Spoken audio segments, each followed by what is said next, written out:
요한복음 6장 9절로 13절 말씀 찾으셨으면 같이 봉독하시겠습니다. 여기 한 아이가 있어 보리떡 5개와 물고기 2마리를 가지고 있나이다. 그러나 그것이 이 많은 사람에게 얼마나 세게 삼나이까. 예수께서 이르시되 이 사람들로 앉게 하라 하시니 그곳에 잔디가 많은지라 사람들이 앉으니 수가 5,000명쯤 되더라. 예수께서 떡을 가져 축사하신 후에 앉아 있는 자들에게 나누어 주시고 물고기도 그렇게 그들의 원대로 주시니라. 그들이 배분 후에 예수께서 제자들에게 이르시되 남은 조각을 거두고 버리는 것이 없게 하라 하시므로 이에 거두니 보리떡 5개로 먹고 남은 조각이 12바구니에 찼더라. 아멘. 박세근 장로님께서 남은 조각을 버리지 말라는 말씀으로 전해주시겠습니다. 많은 은혜 되시기 바랍니다.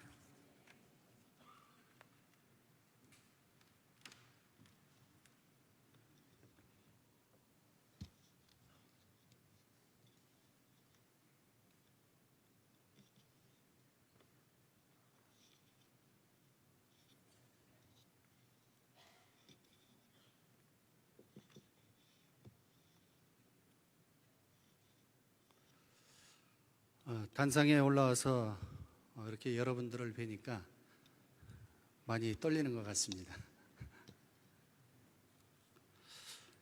요즘 토요일 주일만 되면은 결혼식 찾아다니게 많은 사람들이 분주하게 살아가는 모습이 오늘날 우리의 모습이 아닌가 싶습니다. 그러시죠? 저도 지난 5월 16일 토요일 이영순 장로님 때 결혼식이 있어서 거기 들려서 점심을 먹고 얼마나 많이 먹었는지 배가 불러서 소화를 시킬 겸해서 효성동 뒷산을 올라갔습니다. 뷔페에 가면 왜 이렇게 음식 욕심이 많이 생기는지 모르겠어요. 처음에는 가서 제가 배가 조금 나왔잖아요. 조금 나왔어요. 많이 나온 건 아니고.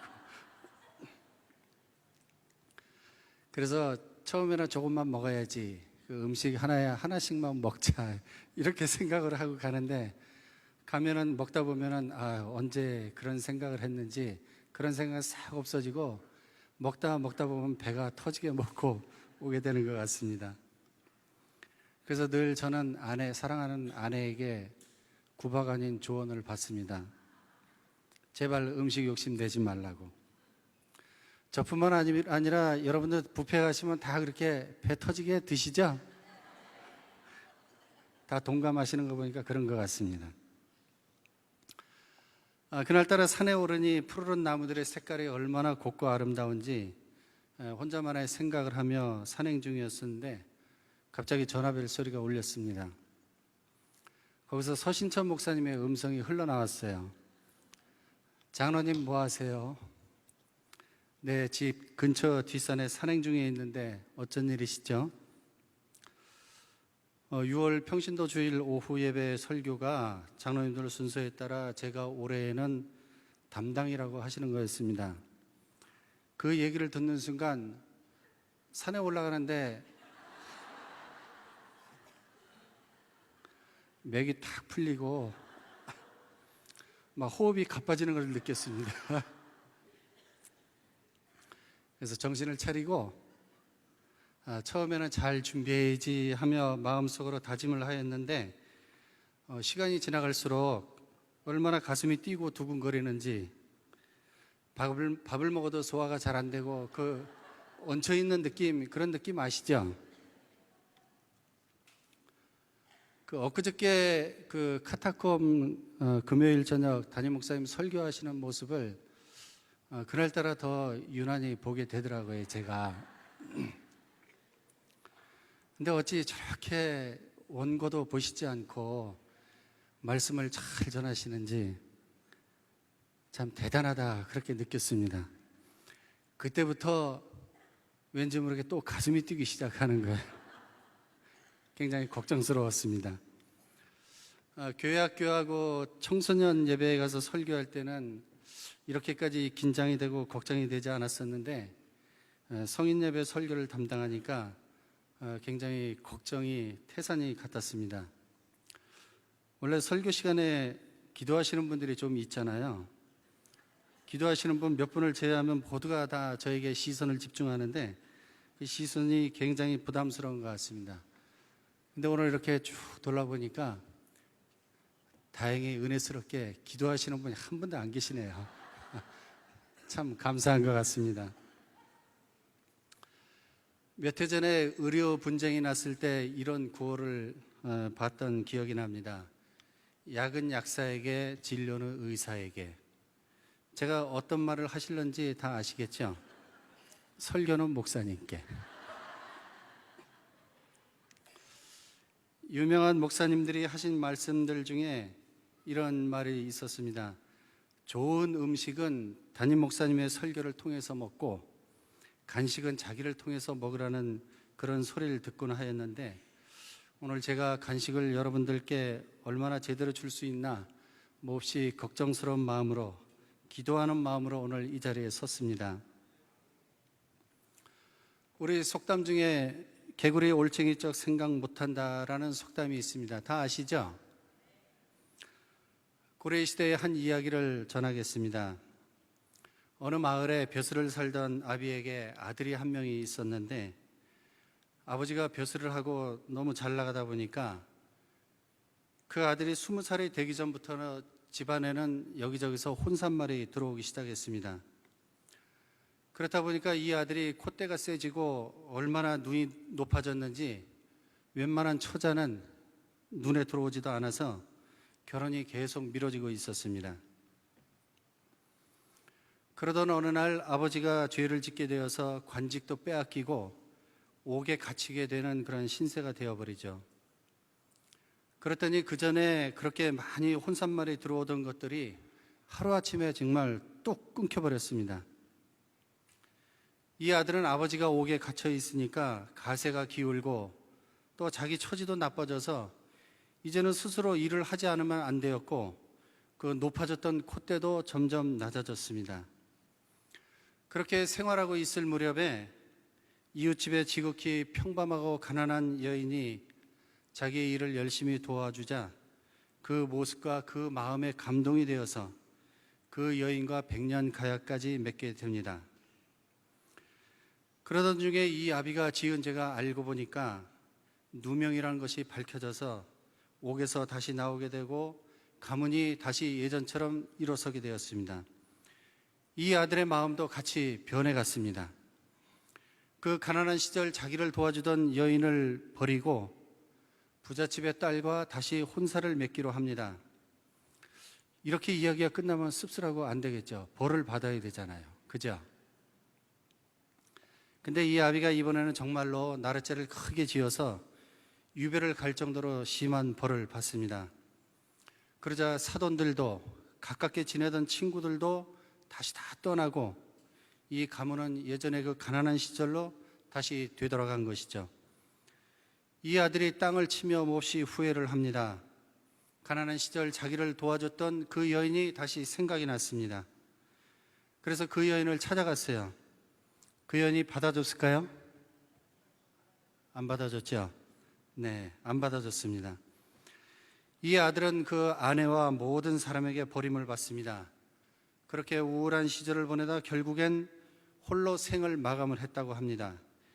이 이야기를 들은 사람들이 하나같이 하는 말이, 에구, 죽어도 싸지. 개구리 올챙이 쪽 생각 못한다니 죽어도 싸 라고 했답니다. 이렇게 되어서 이 속담이 널리 퍼졌다고 합니다. 재미있었나요? 여러분, 이 이야기는 구전으로 전해져 내려오는 이야기니까 믿을 수도 있고 믿지 않을 수도 있습니다. 하지만 분명히 우리에게 주는 교훈은 있죠. 사람은 잘 될 때나 잘 못 될 때 한결같은 마음으로 살아야 한다. 이 교훈을 우리가 주님 앞에서도 가지고 살기 원합니다. 본문으로 돌아가겠습니다. 오늘 본문은 우리가 너무나 잘 알고 있는 오병이어의 기적에 관한 그런 내용입니다. 여러분, 오병이어의 기적이 중요한 이유는 이 사건이 사복음서 안에 모두 기록되어 있다는 것입니다. 성경의 한 사건이 이렇게 사복음서에 다 기록된 것은 그리 많지 않습니다. 십자가의 사건과 부활 사건은 우리 기독교의 핵심 복음이기 때문에 물론 사복음서에 다 기록되어 있습니다. 이 사건들 외에 사복음서에 다 기록한 사건들이 그리 많지는 않습니다. 오병이의 기적의 사건은 요한복음에는 6장, 마태복음에는 14장, 마가복음에는 6장, 그리고 누가복음에는 9장에 그렇게 기록되어 있습니다. 저는 오늘 이 중요한 기적의 이야기를 하나님이 보리떡 5개와 물고기 2마리로 5,000명을 먹인 것에 초점을 두지 않고 이 기적을 행하신 후에 남은 조각을 버리지 말고 12바구니에 거두게 하신, 남은 조각을 버리지 말라고 하신 내용을 가지고 이렇게 행하신 하나님의 목적과 우리 삶에 어떻게 적용을 해야 하는지 한번 생각해 보려고 합니다. 오늘 본문 12절, 13절을 다시 한번 다 같이 읽어보도록 하겠습니다. 자막에 나왔죠? 자, 다 같이 읽어보겠습니다. 시작.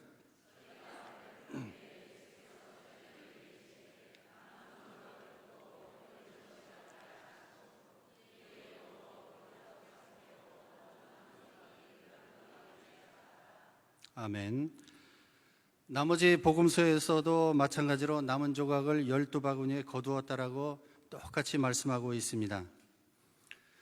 지금 우리가 보고 있는 이 기적은 인간의 힘으로는 도저히 할 수 없는 그런 엄청난 기적입니다. 이렇게 엄청난 사람들을 먹인 것도 큰 기적인데 그냥 이렇게만 기적을 행하셨다 하고 말씀을 마무리해도 될 것 같은데 왜 배불리 먹고 남은 음식 조각을 하나도 버리지 말고 하나님께서는 뭐라고 하셨을까요? 여러분, 주님이 하신 일은 어떤 것 하나라도 무의미한 것이 절대 없습니다. 기적을 행하시고 남은 음식을 버리지 말고 모으게 하신 그 일에도 분명 하나님이 뜻하는 바가 있다는 것입니다. 오늘 저는 하나님이 하신 이 남은 음식을 모은 행동을 통해서 중요한 2가지의 교훈을 말씀드리고 싶습니다. 첫 번째 교훈은 배부름 후에 오는 영적 나태함을 경계하시기 위함이라고 믿습니다. 하나님은 오늘 남겨진 음식을 버리지 말고 다시 모으라고 하심으로 인해 우리가 배부름 후에도 오는 영적 긴장감을 버리지 말라고 오늘 우리에게 말씀하시는 겁니다. 사람의 마음은 참으로 간사한 것 같습니다. 배가 고플 때와 배가 부를 때가 다르죠. 그렇죠? 화장실 들어갈 때와 나올 때가 분명히 다르죠. 그죠? 네. 배가 부르면, 배가 고플 때는 그 떡 한 조각도 굉장히 귀하게 여겨지는데 배가 부르면 남은 떡 한 조각은 그냥 쓰레기통에 버려지는 그런 하찮은 존재감으로 여겨지게 되기 때문에 우리 인간들의 마음이 참으로 간사한 것 같습니다. 그런 경험 있으시죠? 사람은 영적으로도 배가 부르면 영적 긴장감이 사라질 수 있기에 하나님은 그것을 조심하라고 우리에게 오늘 말씀하시는 겁니다. 이스라엘 백성들을 보아도 출애굽하는 과정에서 많은 역경을 겪고 광야에서 고생이란 고생은 다 겪습니다. 그때마다 하나님은 이스라엘 민족을 건져주셨고 그러시면서 분명히 모세를 통해서 경고하신 말씀이 있습니다. 신명기 6장 12절에 보면은 너는 조심하여 너를 애굽 땅 종되었던 집에서 인도하여 내신 여호와를 잊지 말라. 왜 하나님은 이런 경고를 하셨을까요? 이스라엘 백성이 광야 생활을 할 때 속으로는 힘들고 고난이 찾아오니까 하나님을 부르짖어 찾고 하나님께 매달려 살았는데 이제 그 어렵고 힘든 과정을 모두 마쳐가게 되자 하나님을 잊어버리고 불평하게 되니까 모세를 통해서 경고하신 그런 말씀입니다. 또한 호세아 13장 5절 6절에서도 내가 광야 마른 땅에서 너를 알았거늘 그들이 먹여주는 대로 배가 불렀고 배가 부르니 그들이 마음이 교만하여 이로 말미암아 나를 잊었느니라 하고 하나님은 탄식하고 계십니다. 이스라엘 백성이 하나님의 은혜로 영적으로 배불러지니까 교만한 마음이 생기고 하나님이 없이도 우리는 이제 잘 살 수 있을 것만 같고 그래서 하나님을 잊어버리게 되는, 하나님은 이 모습을 보시고 안타까워하시고 탄식하시면서 호세아 선지자를 통해 외친 말씀입니다. 오늘 본문에서도 남은 조각을 모으시면서 오병이어의 기적으로 제자들과 군중들이 다 배부르게 먹었으니 이제는 긴장을 풀고 더 이상 예수님을 바라보지 않아도 되겠다 하는 그런 생각을 갖게 되는 것을 미리 아시고 하나님께서는 경계하신 것입니다. 외국 경제지 이코노미스트의 다니엘 투터 기자의 기사를 본 적이 있습니다. 이런 내용이 실려 있었습니다. 한국은 정말로 기적의 나라입니다. 과거에 못 먹고 못 입으며 어려운 시절 못 살던 나라가 이만큼 잘 살게 된 것은 정말 국민들이 열심히 노력하고 부지런히 일을 하여 기적을 이룬 나라입니다 라고 칭찬을 했습니다. 그런데 그 이후의 기사의 글을 보면 한국은 선진국 문턱까지 올라온 이 나라가 부유한 나라가 되었지만은 11년째 자살 1등 국가이고 행복도도 최하위권인 나라, 불평과 불만이 많은 나라라고 우리나라의 모습을 꼬집어 이야기했습니다. 여러분, 기자가 한 말이 사실 아닙니까? 과거에 비하면 분명히 우리가 잘 살고 있고 풍요로운 삶을 살고 있습니다. 그렇지만 다른 나라에 비해서 상대적으로 빈곤함을 느끼고 살고 있다는 것입니다. 지금 우리에게 주어진 것에 감사하지 못하고 마음의 행복과 기쁨이 없다 보니까 사람들의 마음이 병들고 그 과거에 못 살던 때를 생각하면은 감사하고 행복하게 살아야 함에도 불구하고 풍요 속에 오는 빈곤이라는 말처럼 감사하지 못하고 사는 것이 바로 우리의 모습이 아닌가 싶습니다. 우리가 신앙생활 할 때도 마찬가지라고 생각을 합니다. 우리는 과거의 내 삶 속에 힘들고 어려운 일이 있을 때 정말 하나님을 울부짖으며 찾고 밤새 기도하고 하나님께 매달리다가 하나님이 기도의 응답을 들어주시고 은혜를 내려주셔서 지금은 편한 삶이 되자 다시 하나님을 잊고 감사하지 못하고 내 힘으로만 살려고 하는 모습이 있다는 것입니다. 여러분, 지금 나의 모습은 어떠합니까? 이만큼 살게 해주신 하나님의 은혜를 정말 뜨겁게 감사하며 살고 있으신가요? 아니면 오히려 그런 뜨겁고 순수했던 첫사랑이 식어가고 있는 건 아닌가요? 오늘 제자들과 군중들에게 남은 음식 조각을 모아라 하신 말씀은 지금 저에게, 여러분들에게 하시는 말씀이심을 기억하시기 바랍니다. 하나님이 주신 축복으로 평안한 삶을 살고 있는 지금 이때가 더 하나님께 매달려야 하고 하나님께 기도해야 할 때일 줄 믿습니다. 전보다 나아지고 전보다 더 편해졌기에 이 모든 것이 하나님의 은혜인 줄 믿고 더 감사하시기 바랍니다. 영적 긴장감을 풀지 말고 올챙이적 생각하면서 하나님께 더 매달려 더 기도하는 저와 여러분들이 되길 소망합니다. 두 번째로, 남은 조각을 버리지 말고 모으라고 하신 것은 낭비하지 말고 허비하지 말라는 하나님의 뜻이 있습니다. 지금 남은 조각을 하나도 버리지 말고 12바구니에 담게 하신 것은 단순히 환경 정리를 하거나 청소를 하고 남은 조각을 개나 돼지와 같은 짐승들에게 주려고 하신 것은 결코 아닙니다. 하나님은 지금 이 자리에 있는 5천 명의 사람들은 다 배부르게 먹었지만은 이런 떡 한 조각도 먹지 못하는 또 다른 배고픈 이웃들을 생각하셨을 것이 분명하다는 것입니다. 하나님이라면 이런 생각을 하시지 않았겠습니까? 우리가 배불렀으니 남은 것을 챙겨서 더 가난하고 더 먹지 못해 배고픈 이들을 찾아 나눠주자 하셨지 않았겠습니까? 하나님은 어떤 분이십니까? 여러분들은 하나님을 어떤 분으로 알고 계십니까? 병든 자를 만났을 때 외면하지 않고 고쳐주시는 분이시고, 배고픈 자를 만났을 때 그냥 지나치지 않으시고, 죽은 자를 보실 때 그냥 지나치지 않는 분입니다. 영적으로 줄인 자를 만났을 때 무관심하지 않으시는 분이 바로 여러분들이 믿는 하나님이십니다. 성경에 분명히 나와 있지 않습니까? 마태복음 8장 17절에 우리의 연약한 것을 친히 담당하시고 병을 짊어지셨다고 했습니다. 또한 누가복음 4장 18절에는 하나님이 오신 목적은 가난한 자에게 복음을, 포로된 자에게 자유를, 눈먼 자에게 다시 보게 하셨다고 했습니다. 마태복음 11장 28절에 수고하고 무거운 짐진 자들아 다 내게로 오라, 내가 너희를 편히 쉬게 하리라고 말씀하셨습니다. 하나님은 이런 분이십니다. 믿으시죠?